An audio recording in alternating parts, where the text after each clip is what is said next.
Thank you very much indeed for joining us for the Chartered College of Teaching's 4th AGM. I know how important weekends are to the profession, especially as Christmas draws closer. So I'm really grateful to you for taking some time to join us this morning.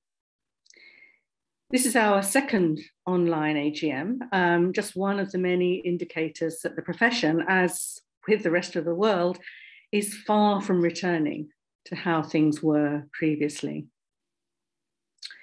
We all know how challenging the past 18 months have been and continue to be. Teachers and leaders, school staff are doing everything that you can to manage these challenges. And I want to really share my pride in the profession for how it continues to respond, for the heart, courage, and strength in supporting their children and young people and our colleagues. Time and again, the profession has risen to the challenges it faces. And the Chartered College of Teaching has been by the side of teachers throughout, supporting you to do what you do best, to deliver excellent teaching, thereby changing lives. Now, this year that we're looking at for the AGM, this was the first full year that the Chartered College of Teaching was financially independent. And it was a year in which we took the next big step in our journey to celebrate, support, and connect the profession. Our continued growth means we are supporting more teachers than ever. The resources, research, and webinars we have developed are shaped by more teachers, driven by their insights, and as a result, are developing the skills and confidence of more and more of the profession. We're an organisation shaped by our members, for our members, and teachers everywhere. I'm hugely proud of what we have offered this past year, which was recognised by the MEMCOM Awards, with us winning Best Member Support. And that was a great evening where we had staff who, when we were allowed to, went out and celebrated at a dinner, and then we received photographs of the awards that had been achieved. Fantastic. So this all comes back to the question of who are the experts? And the answer is perfectly clear. It's you, teachers, who are the experts. You are the ones who are adapting your knowledge, your experiences, and applying it to your settings for the benefit of your children and young people. And what we're doing at the Chartered College is helping more and more teachers strengthen their expertise and, importantly, develop the confidence that is needed. It has been a constant presence in our activity throughout the year that we need to be listening to what teachers are telling us, but not just paying lip service to these insights. The government needs to act on them. For this reason, we're in regular contact with the Department for Education, Number 10, and politicians across the political spectrum to ensure that teachers' voices are heard and listened to. We know that teachers have pushed to one side their worries and anxieties to focus on their students. Teachers cannot wield their expertise in the best way for the benefit of their students unless we support their well-being. That is why our work to connect the profession, to share concerns and collaborate so that teachers know that they are never alone is so important. These issues of well-being and expertise have driven the Chartered College to speak out when we have. And it's you, our members, who have shaped these comments. Whether it be the insights from our education in times of crisis reports, to the feedback at our events and our polls, you are directing the Chartered College. And you will see we've published several international reports over the past year, groundbreaking reports, really looking at how the pandemic is impacting education, not just locally, nationally, but also internationally. It is the voice of teachers that is at the heart of our new Future of Teaching book. You have the greatest capacity to make the difference to learners, and you are the agents of change who have the best chance to eradicate inequality. That is why we bring teachers together to learn from each other and to drive the profession forwards.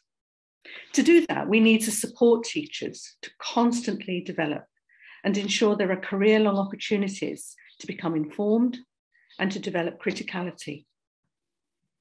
And we need to recognise this expertise. I'm really delighted that today we can announce our new approach to chartered status. From January, teachers and leaders will have the opportunity to be recognised for their expertise and gain our chartered accreditation with a new self-paced pathway. This means that you can work towards chartered status at a pace that suits your timetable and your professional needs. This is a modular approach, and we have 4 modules that we will be introducing next year, the first of which is already available, the Certificate of Evidence-Informed Practice, which earns 10 credits towards chartered status. There will be a Development of Teaching Practice Award for 20 credits, a Certificate of Research and Inquiry for 20 credits. And this is really giving some rigour to the process that many schools are engaging in now in terms of performance management, where individuals may carry out a research inquiry.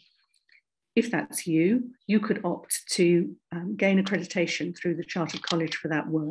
That would earn you 20 credits.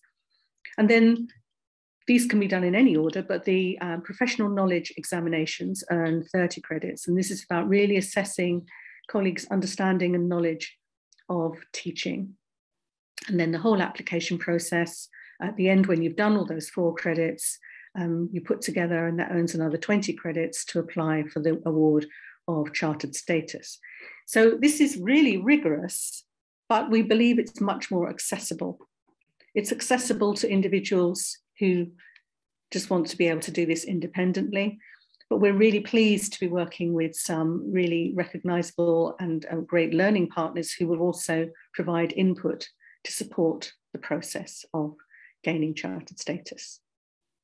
We know from those of you that have already gained this that it makes a real difference to teachers' practice and has really strengthened your confidence. So I really encourage you to think about starting your chartered journey, whether you're a teacher or a leader. Really encourage you to do that. For an organisation that celebrates only its 5th birthday in January, I mean, honestly, I can't believe it, 5 years in January, that has only been financially independent for a short while, the Chartered College of Teaching has accomplished much. And we have a lot to do. The Chartered College team and I are very well aware of that. However, we are ready. We already have a new approach to chartered status, a new member platform that will launch in the spring, a new early childhood hub that will be ready for the new year to support you. And we're speaking to more and more teachers every day about the benefit of Chartered College membership, from the early career teachers setting out on their teaching journey and getting to grips with the early career framework, to the experienced teachers looking to strengthen their practice and develop, and to the leaders who've contributed so much to the profession. The Chartered College is here.